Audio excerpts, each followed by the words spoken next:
Hello everyone. Today I am going to do the questions of chapter number 12, worksheet number 1, construction of quadrilaterals.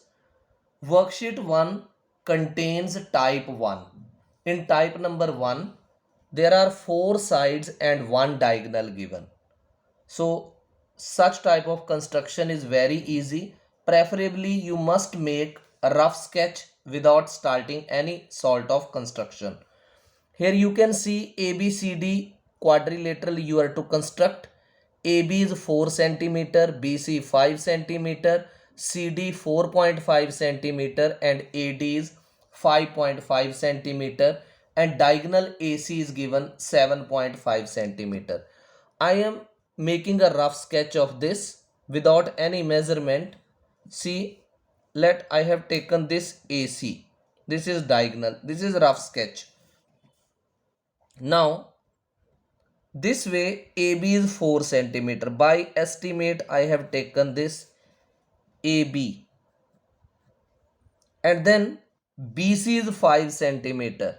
I will join this way. I repeat again, this is only rough sketch. Then diagonal AC I have already taken. CD is 4.5. So this side CD it will be 4.5 centimeter and AD when I will construct this. So this is a just rough sketch of this quadrilateral. AB is how much? 4 centimeter. BC is 5 centimeter. CD is 4.5 centimeter and AD is 5.5 centimeter. Whenever we are given rough sketch, it becomes very easy to construct the quadrilateral. Otherwise, it is not necessary to construct the rough sketch. Rough sketch सिर्फ आपको एक idea देता है कि आपने quadrilateral कैसे बनानी है. अदरवाइज इम्पॉर्टेंट नहीं है कि आप पेपर में रफ स्केच बनाएं. ये आपकी सुविधा के लिए है, फैसिलिटी के लिए है. अब AC कितना था? 7.5. रफ स्केच से क्या होता है, आपको देखकर पता चल जाएगा कि आपने क्या ड्रॉ करना है. अब ये देखो, मैं फेयर स्केच लगाऊं बनाने. AC is how much? 7.5. जब भी आपने स्केल रखनी है, इसको ऐसे 2 फिंगर से प्रेस करना है. This is 0 and this is 7.5. बिल्कुल ऊपर से देखकर डॉट लगाना है. ऐसे करके आपने ड्रॉ कर दिया. This is 7.5 centimetre. I have written it AC. This is 7.5 centimetre. अब आप क्या करो, AB देखो आपको रफ स्केच में कितना दे रखा है? 4 सेंटीमीटर. आपने कंपास और पेंसिल सेट कर ली ऐसे करके. देखो बराबर है ये, ऐसे करके चेक कर लो. अब क्या करो, 4 सेंटीमीटर आप ओपन करो कंपास. कैसे? I am showing you. 0 पर रखा और कितना ओपन करना है? 4 सेंटीमीटर. ये देखो, this is 4 centimetre. Exactly 4 centimetre. बिल्कुल ऊपर से देखना है. अब आपने A पॉइंट के ऊपर कंपास रखनी है ऐसे, और इस तरफ को क्या करना है? एक आर्क लगानी है. ऐसे थोड़ा सा स्लांटिंग करनी है कंपास, ऐसे करके. ये देखो, ऐसे करके नीचे से लेके गया ऐसे 4 सेंटीमीटर. अब आप क्या करो, BC देखो रफ स्केच में कितना है? 5 सेंटीमीटर है. तो अब आप 5 सेंटीमीटर ओपन कर लो. मैंने 5 पर ये रखा और 0 तक ओपन कर दिए. या 0 पर रखो ऐसे, ऐसे 0 पर, और कहां तक ओपन करो? 5 तक. एग्जैक्ट 5. अब C पर आप कंपास की टिप रखोगे और ऐसे करके ऐसे. ये देखो, दोनों आर्क्स जो हैं वो एक पॉइंट के ऊपर कट कर रही हैं. ये है पॉइंट. थोड़ा सा इसको डार्क कर लिया. अब आप क्या करो, इसको ज्वाइन कर दो ऐसे. इस पॉइंट को यहां पर आप स्केल से ज्वाइन कर दो और इसको यहां ज्वाइन कर दो ऐसे. इस पॉइंट का नाम क्या है? B point. अगर आपको लगता है कि ये एक्स्ट्रा दिख रही है तो आप इसको इरेज कर सकते हो, अदरवाइज कोई ज़रूरी भी नहीं है। अब आप क्या करो, AD 5.5 सेंटीमीटर नीचे की तरफ लेना है। ये मैंने थोड़ी सी इरेज कर दी ताकि थोड़ा सा अच्छा लगे कंस्ट्रक्शन, एक्स्ट्रा नहीं मुझे चाहिए। Now AD we are to take 5.5 centimetre, below AC आएगा। तो ये देखो मैंने 0 पर रखी कंपस टिप और ओपन की कंपस कितनी 5.5, ये देखो 5.5। अब आप क्या करो, पेज को इन्वर्टेड कर लो, उल्टा कर लो ऐसे। ए पर कंपस की टिप रखो और नीचे की तरफ ऐसे 5.5 सेंटीमीटर कट कर दो आर्क, ये आगे 5.5। अब रफ स्केच में देखो CD कितना था 4.5 सेंटीमीटर। अब आपने कंपस ओपन करनी है 4.5 सेंटीमीटर, ये है 4.5।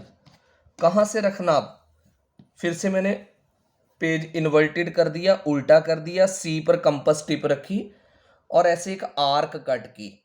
प्रीवियस आर्क को वो इंटरसेक्ट करेगी, कट करेगी।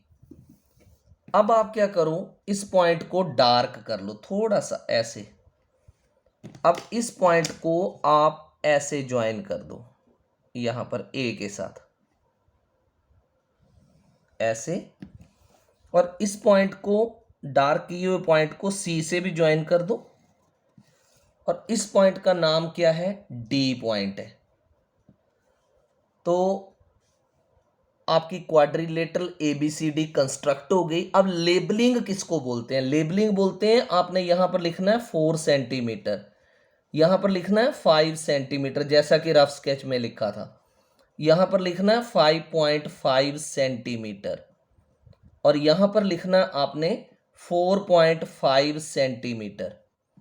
अब ये आपकी क्वाड्रिलेटरल जो है वो कंप्लीट है। अब बारी आती है रिजल्ट लिखने की। रिजल्ट भी जरूरी है लिखना, इसके नीचे कहीं भी जहां भी आपको स्पेस मिले पेन से लिख देना है रिजल्ट। रिजल्ट आपने सिंपल इतना लिखना है, ABCD is the required quadrilateral। ध्यान रहे कंस्ट्रक्शन करते वक्त ये ध्यान रखना है कि कंपस आपकी सही हो, टाइट हो, पेंसिल बिल्कुल शार्पन्ड हो, अदरवाइज आपका जो कंस्ट्रक्शन है वो सही नहीं होगी। अब देखो इसमें एक चीज इसने और पूछी थी क्वेश्चन में, मेजर डायगोनल BD। अब आपको डायगोनल BD की मेजरमेंट करनी है।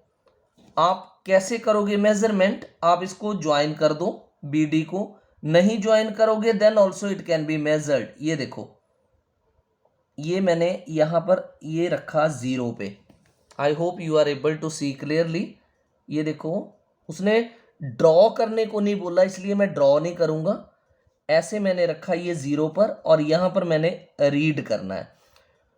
आपका या ये 5.9 आएगा या अप्रॉक्सीमेटली 6 आएगा।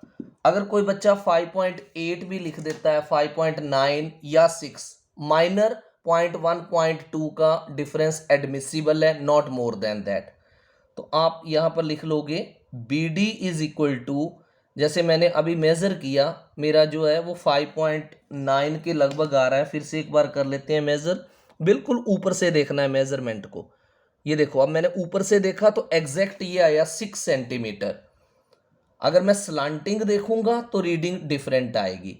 तो BD is equal to 6 centimetre. हो सकता है आपकी पेंसिल शार्पन्ड ना हो या कंपस सही ना हो तो वो रॉन्ग मेजरमेंट दे, इसीलिए it is important see pencil is sharpened, compass is accurate, scale भी सही होनी चाहिए, राइट। तो क्वेश्चन नंबर 1 इज डन। अब करते हैं क्वेश्चन नंबर 2। क्वेश्चन नंबर 2 में भी प्रेफरेबली हम रफ स्केच बनाएंगे, राइट। अब रफ स्केच क्या कंपस स्केल से बनाना है या ऐसे भी बना सकते हैं, ऐसे भी बना सकते हैं, because that is called rough sketch.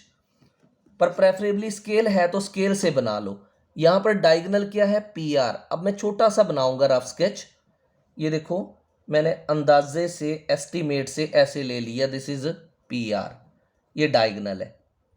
तो क्लॉकवाइज ही नेमिंग होती है ना, PQRS, तो ऊपर PQ देखो कितना है 3 सेंटीमीटर। तो मैं एक बाई एस्टीमेट ऐसे यहां पर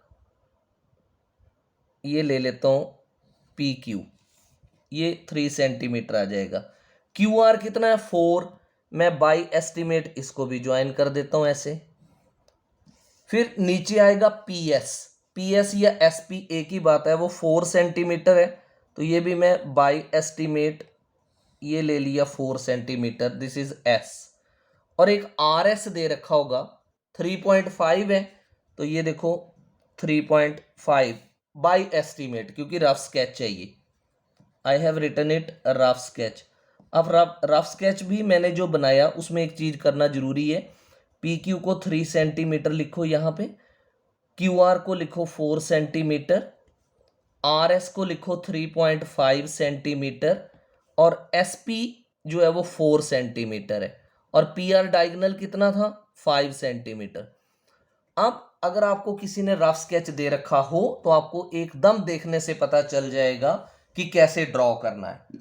तो देखो रफ स्केच में एविडेंट है 5 सेंटीमीटर, तो सबसे पहले ये रखी मैंने स्केल, जैसे आपको बताया 2 फिंगर से प्रेस करके स्केल को, ये देखो this is 0 and this is 5, ये मैंने 5 सेंटीमीटर ड्रॉ कर लिया, बिल्कुल ऊपर से देखना है।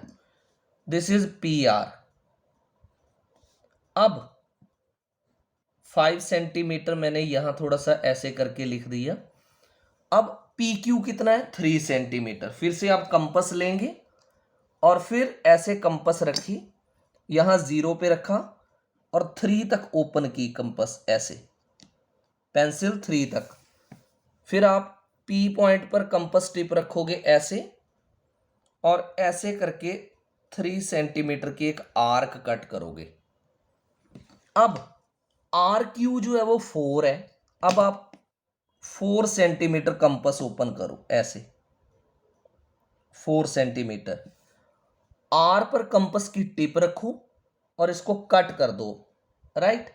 Now where it is intersecting, उस पॉइंट को थोड़ा सा डार्क कर दो, ऐसे ज्वाइन कर दो P के साथ, और इस पॉइंट को आप R के साथ भी ज्वाइन कर दो ऐसे, और नेमिंग कर दो इसकी Q पॉइंट। और जो मैंने पहले भी बोला था लेबलिंग साथ साथ कर लो तो अच्छा है, 3 centimetre and this is 4 centimetre. अब डाउनवर्ड्स PR के नीचे क्या करना है, कंस्ट्रक्ट आपने PS, और PS आपको रफ स्केच में दिखाई दे रहा है 4 सेंटीमीटर।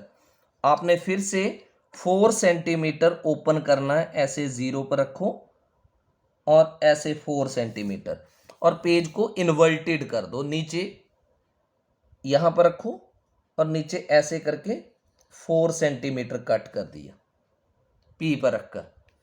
अब रफ स्केच में देखो RS कितना है 3.5 है, अब आप इसको 3.5 ओपन करो, कंपास को 0 पर रखो और ये आ गया 3.5। अब आप R पर कंपास टिप रखो और नीचे की तरफ इसको कट कर दो, both the arcs will cut each other. जहां पर ये कट कर रही हैं उसे आप एक हल्का सा डॉट डार्क कर दो, and now you are to join, यहां पर ज्वाइन कर दो और यहां पे ज्वाइन कर दो, दिस इज S पॉइंट। अब ये बन गई 3.5 सेंटीमीटर और ये है 4 सेंटीमीटर। मैं बार बार रिपीट कर रहा हूं, लेबलिंग बहुत ज़रूरी है करना, अदरवाइज आपको मार्क्स कट जाएंगे, 50% मार्क्स मिलेंगे क्वेश्चन के। अब ये हो गई कंस्ट्रक्शन PQRS। देखो और क्या पूछा उसने, एंगल PQR को मेजर करना। सबसे पहले आपका क्वेश्चन जब हो जाता है तो आपने लिखना है रिजल्ट। रिजल्ट में तो सिंपल ये आएगा PQRS is the required quadrilateral. जब आपने रिजल्ट लिख लिया उसके बाद क्या करना पड़ेगा, एंगल PQR को प्रोट्रैक्टर से मेजर करना है। अब आप PQR का मतलब सेंट्रल पॉइंट क्या है Q, तो आपने प्रोट्रैक्टर लेना है आपके पास ये सारे ज्योमेट्रिक इंस्ट्रूमेंट्स होने चाहिए। ये देखो कैसे, ये है पी क्यू आर, आपने पी क्यू को बेस बनाना है ऐसे ऐसे। ये देखो ये बॉटम लाइन को बॉटम लाइन ने कवर किया, अच्छे से इसको प्रॉपरली रखना है ऐसे करके पी क्यू आर को। तो आपको ये नजर आएगा 90 डिग्री। तो एंगल पी क्यू आर जो है दैट विल बी 90 डिग्री। अगर आपका ज्योमेट्रिक इंस्ट्रूमेंट सही है तो एग्जैक्ट 90 डिग्री आएगा, अदरवाइज ये आपका कहीं पर 85 87 आएगा, बट यहां पर 90 ही होगा। पता क्यों? क्योंकि ये देखो आपने पाइथागोरस थ्योरम पढ़ी है ना, 3 का स्क्वायर कितना होता है 9, 4 का स्क्वायर कितना होता है 16, 5 का स्क्वायर कितना होता है 25। तो 9 प्लस 16 इज इक्वल टू 25। तो इसका मतलब पी आर का square is equal to P Q का स्क्वायर प्लस क्यू आर का स्क्वायर। तो इसका मीनिंग क्या हुआ कि ट्राइंगल पी क्यू आर जो है वो राइट एंगल्ड ट्राइंगल है। और अगर राइट एंगल्ड ट्राइंगल है और पी आर हाइपोटेन्यूज है तो इसका मतलब एंगल क्यू जो है वो 90 डिग्री होना ही चाहिए। राइट। अब करते हैं थर्ड क्वेश्चन। थर्ड क्वेश्चन में भी रफ स्केच बनाएंगे। यहां पर डायगोनल क्या दे रखा है ए सी। तो ये देखो मैंने बाय एस्टीमेट ऐसे करके ए सी ले लिया, दिस इज ए सी। और कितना है ए सी 6.5 सेंटीमीटर। मैं फिर से रफ स्केच बना रहा हूं। ऊपर को आएगा ए बी और बी सी दोनों ही 4 हैं, बराबर बराबर हैं। तो ये मैंने बाय एस्टीमेट ऐसे करके ले लिए। ये भी 4 सेंटीमीटर और ये भी 4 centimetre, this is B point. अब नीचे क्या आएगा ए बी सी डी, यानी ए डी और सी डी। ए डी और सी डी भी दोनों बराबर हैं, 5 सेंटीमीटर है। तो मैं फिर से बाई एस्टीमेट ये 5 और ऐसे करके 5 ले लिए। ये this is D point, this is 5 centimetre, this is 5 centimetre. ये कंस्ट्रक्शन बिल्कुल इजी कंस्ट्रक्शन हो गई। अब करते हैं फेयर कंस्ट्रक्शन। सबसे पहले डायगोनल ए सी 6.5 रखो, अपना स्केल वैसे ही जैसे बताया था, 2 फिंगर से प्रेस करके। This is 0 and this is, ये आ गया 6.5। अब 4 सेंटीमीटर कंपास आप ओपन करोगे क्योंकि ए बी और बी सी दोनों ही 4 है। तो ये मैंने रखा 0 के ऊपर एंड दिस इज 4 सेंटीमीटर। अब आपने क्या करना, यहां पर मैंने नाम लिख देना इसका ए सी। अब ए पर कंपास रखी ऐसे, कंपास टिप ऑन ए, एक आर्क 4 सेंटीमीटर की ऐसे, और एक बार सी पर कंपास रखी ये 4 सेंटीमीटर। थोड़ा इसको इंक्रीज कर देते हैं, ये 4 सेंटीमीटर 4 सेंटीमीटर। इस पॉइंट को थोड़ा सा डार्क कर दो, this point will be named as B. अब आप ज्वाइन कर दो ए बी और बी सी को, ए बी और बी सी और सी बी, कुछ भी बोल लो, ऐसे करके ज्वाइन कर दिया। अब जो जो आपने मेजरमेंट ली वो आप लिख भी दो। 4 सेंटीमीटर था, 4 सेंटीमीटर था, ए सी बाद में लिखते हैं। अब ए डी और डी सी दोनों ही 5 हैं, तो आप एक बार 5 सेंटीमीटर कंपास ओपन कर लो और इसको इन्वर्टेड कर दो, पेज को उल्टा कर दो। ए पर कंपास टिप रखी, एक आर्क ली 5 सेंटीमीटर की, सी पर रखी, एक और आर्क ड्रॉ की, दोनों आर्क्स ने एक दूसरे को कट किया। ये आ गया वो पॉइंट जहां पर कट किया, और इस पॉइंट का नाम आप दे सकते हो डी। अब आप ज्वाइनिंग कर दो इसकी, ए डी को ज्वाइन कर दो और एक ज्वाइन कर दो सी डी को। और जो इनकी एग्जैक्ट मेजरमेंट थी वो लिख दो 5 सेंटीमीटर एंड 5 सेंटीमीटर। अब कंस्ट्रक्शन तो हो चुकी। अब उसने बोला डायगोनल बीडी को ड्रॉ करो और मेजर भी करो। अब मैं इसको ड्रॉ कर रहा हूं क्योंकि उसने बोला है ड्रॉ करने को। अब लिखेंगे रिजल्ट, राइट। तो रिजल्ट में वही result ABCD is the required quadrilateral और इसकी मेजरमेंट करनी है हमने स्केल से। ज्वाइनिंग मैंने ऑलरेडी कर दी है, तो ये देखो BD को मेजर करूंगा मैं ऐसे बिल्कुल ऊपर से, और ये भी आ रहा है 6 सेंटीमीटर। अब जो कंस्ट्रक्शन की उसमें मैंने यहां पर लिखा नहीं, 6.5 सेंटीमीटर आएगा। This is 6.5 centimetre. एक बार फिर से चेक कर लो, 6 सेंटीमीटर, राइट। तो इस वीडियो में मैंने कर दिए 3 क्वेश्चंस। नेक्स्ट वीडियो में मैं कर रहा हूं 4th, 5th और 6th क्वेश्चन। आपने स्टेप वाइज जैसे जैसे मैं बोलता गया हूं वैसे वैसे करते चलो। बाकी के 3 क्वेश्चन भी बिल्कुल ऐसे ही हैं। Hope you have understood all the questions.